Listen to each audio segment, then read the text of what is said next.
Over a phone conversation, a friend shared with me about a time when she became despondent within because her life didn't seem to be achieving of anything worthy of an applause in comparison to all the great feats it appeared others were accomplishing.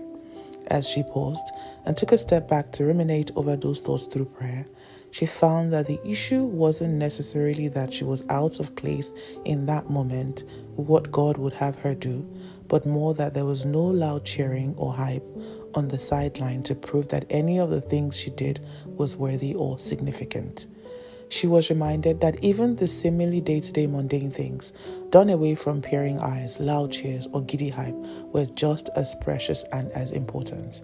There are times in our lives where service and honor to God looks a lot like simply waking up to devotion and prayer, interceding for others, the task of preparing breakfast for family, mothering, tireless school runs, backdoor kindness that no one sees, the love that covers a multitude of sin, the heart that forgives, dogged commitment to an employer that may not bring immediate rewards, acts of service that is God-honoring and may sometimes come short of human appreciation.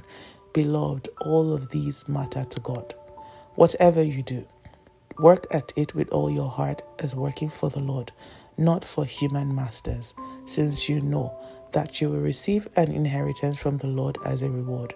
It is the Lord Christ you are serving. Colossians 3:23-24. At a time where we live in a social age, it is very easy to slip into the trap of performing for human validation and hype as a form of endorsement, as opposed to serving God and doing His bidding, whatever that looks like for each one. A day in your life can simply be like a Martha who just sat at Jesus' feet, and that will be God-honoring. A day in your life can also just be you on a few calls to set up that business, or could even be a public speaking engagement that has earned you a large visibility. This could also be God-honoring too. The point is that everything we do should be God-centric, even when in small measures or through what others may consider grand, so that on the days when we do not feel the hype or receive loud cheers, we can show up in service still with all our hearts, resting in the God that rewards things in the shadow that humans do not see. Do not trivialize the mundane things that God has called you to do.